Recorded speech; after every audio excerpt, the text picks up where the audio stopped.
Oof. So look, imagine you have a daughter, right? And you realize your daughter a killer. I'm looking at my daughter different now. But hey, hit the like and subscribe button, y'all. Who is it? My mom! This man has just been told that his wife has been murdered. However, he never could have expected that it was his daughter that was responsible. Rappers? Oh shit. Your wife and daughter got into an argument. She's going to jail forever. Wife's dead. Now us too.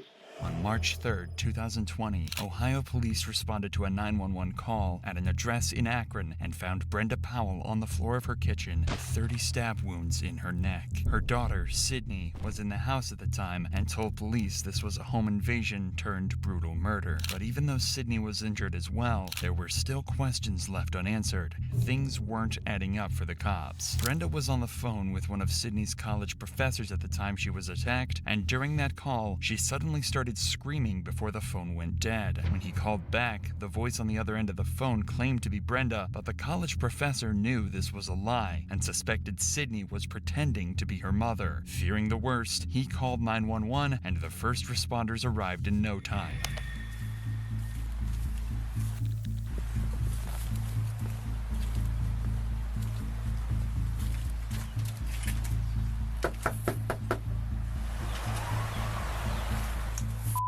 This scream, combined with being called to the location, is enough probable cause for the police to forcefully enter the home. And this is what was waiting for him when he walked inside the house. Akron Police! Akron Police! Hold on. He said forcefully make his way into the home. He had pulled back some curtains. I mean, not even curtains. They weren't even curtains. Doors wide open. Shit.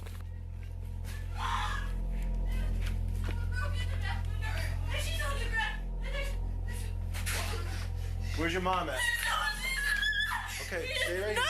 No, there's so much blood. No, please. Mom! Man! She's Never. in Take her. recording now. No. Stop! We gotta figure out what's going on. Can you sit down? Car 9, get that 32 rolling here quick. We got a female down, blood all over the place.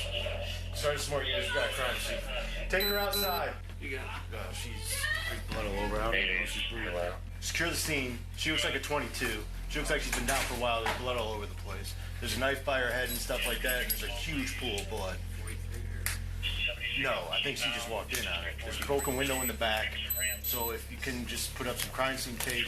As soon as AFD gets here, they're going to pronounce her, I'm sure. It turns out Why he asked if she did it? Hey, y'all, that other police officer like, did she do it? Brenda hasn't just been stabbed. She's also been hit over the head with an iron skillet, and her injuries are so devastating that her life hangs in the balance. Stop! Hold on, we got to figure out what's going on. I don't think the police officer trusts her. Look at the way he holding her. There was a big someone broken. What is your name? Sydney. Are you cut? I don't think so. Yeah, you're cut somewhere. I don't think so. Yeah, your hand. No, I was helping her. I grabbed her. All right, stop. I grabbed the knife. I don't know. Okay. I don't know. Daddy! Sydney appears to have been injured as well, is suffering from shock, and struggling to hold herself together. Even the arrival of her father, Steve Powell, doesn't calm Sydney down. Police need to lock down the crime scene and try to figure out exactly what's happened. Hey, she's got minor cuts. Inside the house, there's a broken window and the knife used to stab Brenda, but something isn't quite right, as the broken window had blood dripped on the outside of it, leading police to conclude it could have only been broken after Brenda had been stabbed. However, Sydney claimed that the intruder used the window to enter and was broken before the attack, leading to the first of many inaccuracies in her story. Interesting. Somewhere that's not you. Okay, do we know who, where, which way? That is the younger guy. I'm looking through here and I can see pictures. And there's a whole basement set up for what looks like. Yep, hey, sorry, I'll call you right back. Bye. All right, let me go report that. Yeah, there's got one man. It's probably her brother. Well, I'll see if we can find out who else lives here. With such a serious case with so many unanswered questions, the cops spend some time talking with homeowners nearby. They have to try and collect as much information as possible, but right now, the only person making any sense is Sydney's father. Okay. Do you live here, sir? Yeah. Okay. That's my wife and there's my daughter. Okay, how old's your daughter? She'll be 20 in March. She's 19. Is she coming out? Not yet, sir. Just can't hang out. Sydney, can you tell me what happened? Huh? Sydney. Sydney. On its way? Yeah, it's coming. Like, he really don't know what's going that's it on. right here. Man, I'm feeling sorry for him.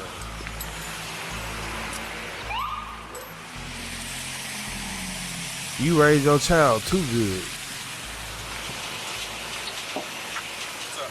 Hey, boss. Female hair. While trying to piece this puzzle together, police speak to Steve Powell and one of Sydney's friends down at the station, in the hopes that they may be able to help them shed some light on exactly what happened. But Sydney friend is on the Adderall.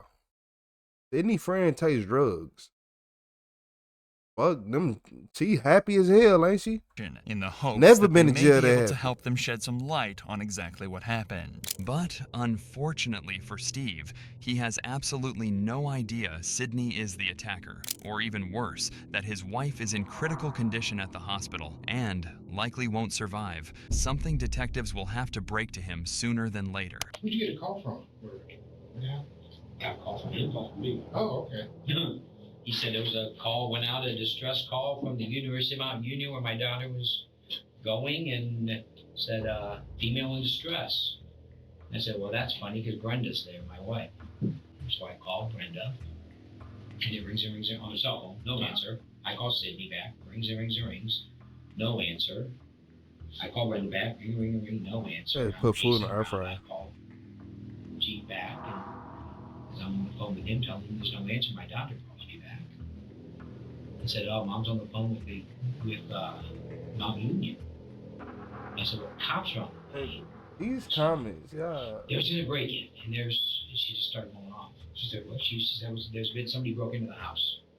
There's blood everywhere. She was hysterical and crying. So at first, when you talked to her, she said that your wife was on the phone with Mount Union? Yes. And as soon as I said, cops are on the way, the hysterics started. Is she still attending? Well, as far as we knew up until today, yes, but apparently not for the last, I don't know, maybe couple weeks. What Sydney hadn't told her parents was that she'd been kicked out of college weeks before this happened and had been lying to them ever since. But she did tell her friends, including Lauren, who lived in the same dorm. Now, How you get kicked out of college? Like, you get so much freedom and opportunity. You ain't sneaky enough to not get kicked out. Or you just failed out. How you fail out? You ain't, man. we understand that Sydney was your roommate at Mount Union, Yes, she was for last year and then this year until she left. and so you've been friends ever since your good. freshman year at St. B. Mm-hmm. Go over each other's houses, everything like that. Yep. Well, she started off in exercise science freshman year, her first semester. But then she didn't like the classes, so she switched over to psychology and sociology. But then she didn't really like that, so this year she switched to education, and then she didn't like that either, and that's one of the reasons she left, is because she really couldn't find what she liked. This what happen when your kids be hungry and you be making them different meals. And your wife sat right here and cooked the whole meal for everybody, and she said she wanted this or some noodles. That's what happened right there. I think she struggled in her classes. I don't think her grades were the best, but she didn't really tell me that because I wasn't really struggling. I think she kept a lot of stuff hidden because when we were just talking or with our friends, she always seemed happy. Like, she seemed okay, like I said, I couldn't tell until the end where she was kind of just like struggling and she kind of was sad and just like, Lauren, I don't know what to do. I think she felt like everybody around her kind of had figured out what they wanted to do, and she hadn't. And the issue is, Sydney is going to claim that she actually has no idea what happened throughout this entire case. In fact, she's going to base her entire defense on the fact that she blacked out and even claim insanity using this. This means the cops still have no solid proof that Sydney is the guilty party, but they're starting to discover she was hiding secrets from just about everyone. Well, I know she's had anxiety for a while, but I think those this last semester, like starting coming back in January, is when it really started, that she was kind of more like upset because she really didn't know what she wanted to do. My friends and I were worried for her because we didn't know what was going on because she didn't tell us, and like, Lauren knew something was wrong and tried to help. At first, she had no reason to doubt her and was as supportive as any friend could have been at a time like this. But even Lauren grew suspicious of Sydney's evasive behavior. I could tell she was getting more upset, like more sad. And I told her, I was like, I'm here, like, you can tell me, I'm here for you. If you need anything, I'm here. But she never really opened up until she was leaving and saying that she was struggling with school and that she was kind of trying to figure out what was going on, and that's when I started to try to help her. Let's talk about this. You're her best friend, and I know this is difficult, but tell us about her relationship with her parents. Her and her parents had a really good relationship. Like, her mom and her were best friends. Probably, like, they did everything together. Like, one of the reasons she went home was to be with her mom. They were always close. She never said anything bad about her mom. She never ever talked about having an argument with her mom. Like, I can't recall every time she'd be going home, she's like, I can't wait to see my mom. Or when she goes home for weekends, she'd be like, oh, my mom wants me to come home so we can hang out and like watch movies. And she loved being home. By this point, Sydney is becoming wrapped up in a lie that she's going to struggle to escape from. But instead of owning up, she decided to make out as if college just wasn't working out for her and tried to convince her parents that they could save a lot of money on college bills if she left to pursue other things. Man, like I just said, her mom wasn't gonna be as understanding as dad that she got kicked out of college. I can look at dad and I can look at his haircut. As much as y'all want to say this, men who got this haircut will let their daughters get away with murder. So he would have let his daughter come home, start a normal life, be like, okay, you got to start work. The mom was gonna be the one that looked at her crazy every day. Dads and men, we don't care. Every man in here don't care. Y'all know we get over everything easy. And say, look, we be trying to act like we mad, but deep down, you know that we just want our favorite stuff or we want to go hunting. What's going on? Are you not Yep, I want to go hunting just because. And I don't really like what I'm doing, and it seems like it's a waste of my time and your money. I said, well, but that's all part of it. Nobody's going to tell you you need to do what you're doing when you're 20. You need to figure it out. But that's not what she told her friends. So when she's talking to you about the problem she's having at school, did she mention that she tried talking to her parents? Yeah, I know she definitely, especially when she left, she talked to her mom about leaving. They kind of made that decision together to leave Mount. Like, she told them that. Lauren's suspicions were proved to be right, and Sydney was lying to her friends. But at the same time, she was also lying to her parents, who knew nothing of her problems at college until they received a phone call from Sydney's professor. So Steve and Brenda began crisis talks to find out exactly what was going on with their daughter. So I went back, I called my wife on my daughter's phone. She picks up, she was working down at Children's, and she goes, what's wrong? And I basically told her, I said, Sydney, I think the reason we can't get on is because she's unenrolled. She hasn't been going to school. Sydney became wrapped up in two sets of lies. The story she told her friends and the story she told her parents. Failing grades aren't the end of the world, and any parent would support their child through such difficult times. But it seems she thought her parents would be mad and couldn't bring herself to tell them she'd been asked to leave the college. Yeah, we asked her she was doing, and she said she was good. Like, she acted like what we would see as normal. Like, she was laughing, she was having fun. She said she got jobs. Because she worked at the Akron Rubber Ducks. She's worked there for a couple seasons, so she was going to go back there. And then she also said she was looking for another job, and like everything was good, and she was trying to figure out like her next year and all this stuff, and she was going to talk to her parents about housing, trying to come back to Mount. Once she got to my union, or anytime actually, did Sydney ever drink alcohol at all, or she did? Mm-hmm. Okay. Okay, just kind of describe that for us. She liked to drink. There was an incident in the fall of our freshman year where she drank too much and she wasn't alcohol poisoned, but she did end up in the hospital. Her mom came and got her at like 2 in the morning. Usually after that, her and I were together and she did drink. I usually kind of like slow her down after kind of her limit because she's small. Detectives suspect Sydney snapped when Brenda was on the phone to her college professor and tried to cover up her lies by silencing her mother forever. The issue is, again, Sydney is claiming that she doesn't remember a thing, but it seems that she made some crucial and careless mistakes that let the detectives pick up the pieces. Sydney grabbed an iron skillet and beat her mother into submission before plunging a steak knife into her neck over 30 times. She then I made it in far enough to see the back fit. When you go into the front door, you come around the kitchen, you go in, you can see there's like a pass-through between the kitchen and the family room. From the back of the house, I could see the right hand, there's 2 big sliding windows. I could see that window was clearly, it looked like it was busted. Went down the hallway probably about 2 feet, just enough to see blood all the way down the hallway. Sadly, Brenda didn't survive her ordeal and passed away in hospital. The county medical examiner came to the conclusion that Brenda had died from blunt force trauma to her head and stab wounds to her neck. They ruled her death a homicide. This left detectives to deliver the tragic news to Steve that his wife was dead. Well, not really bad news. Your wife passed away.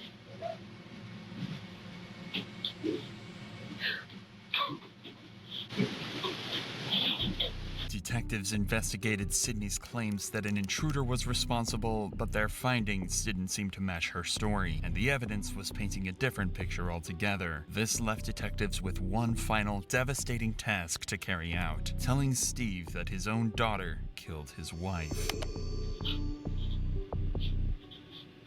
What happened? I don't think someone broke into the house. I don't know if your wife and daughter got into an argument, got physical. I mean, the window was broken, but there's no forced entry into the house. Did your wife and daughter ever have like really heated arguments? No. This is not possible. Your son's outside. He doesn't know what's going on. My son's here? Yes. Would you like one of us to just go be with your son? I don't know. I don't know. Take your time. There's no rush for anything. It's simply impossible to imagine the turmoil Steve must be going through at this moment. His wife murdered and his daughter the main suspect. I'd Finally, be mad as hell. Steve realizes the detectives might be right, leaving him to deliver the news to his son. Clearly they think Sydney did this. I lost 2.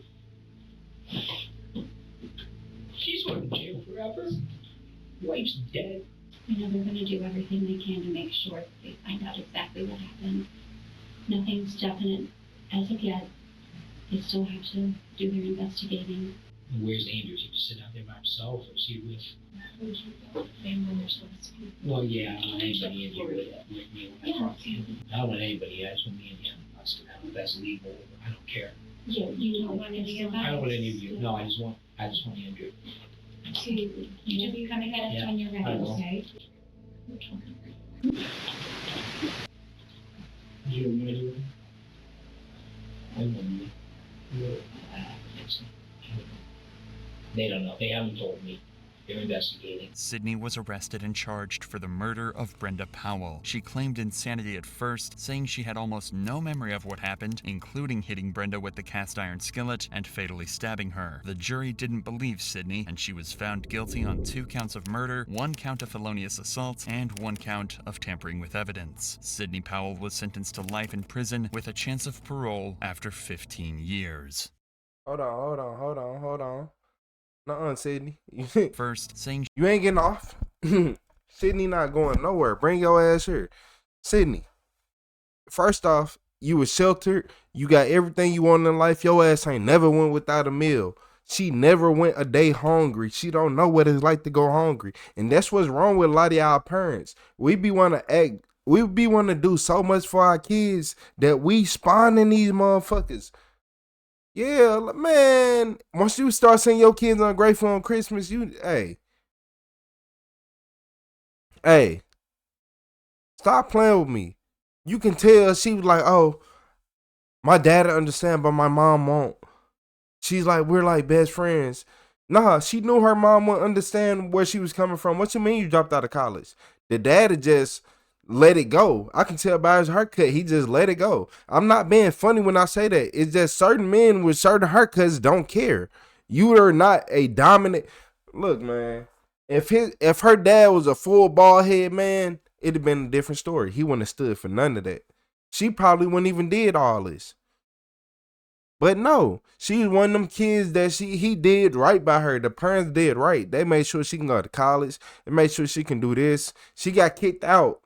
It wasn't a fact she couldn't pay it. It wasn't a fact she had something to do like normal people do. No, she just got kicked out because she was already sheltered. They feel like they know everything in life. They feel like they don't know how serious life is because they never had to go through it. A person who had their parents like she did never had to go through life. She don't know what the fuck life is. She going through life right now in jail. Like she just now figuring this out. And she probably in there straight going through it. Like I don't think people be understanding that. Yeah, all that screaming and falling out in the face. She's screaming and falling out because she killed her mom and she thinking about it. Them are real tears. All that is real tears because it ain't about what you're saying. It's about what you're thinking during that moment. You can say one thing and be thinking something completely different. She was one of them. No. This is a prime example of what happens when you do right by your kids and you push them and you want them to be close to you and you do everything you're supposed to. Sometimes they just still come out fucked up. Sometimes you still got to deal with the fucked up crazy kids. This bitch was born in 2001. I didn't even see what year she was born in, but she was born in the 2000s. I don't know what it is, but them 2000 kids, they didn't get left outside enough.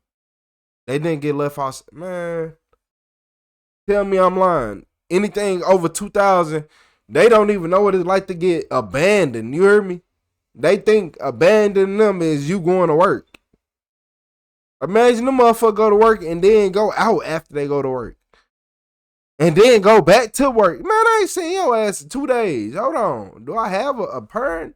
Like, y'all do know it's certain parents out here. Man, look, hit that like and subscribe button. Yeah, hit that like and subscribe button. I'm not finna play with her. I ain't finna play with her.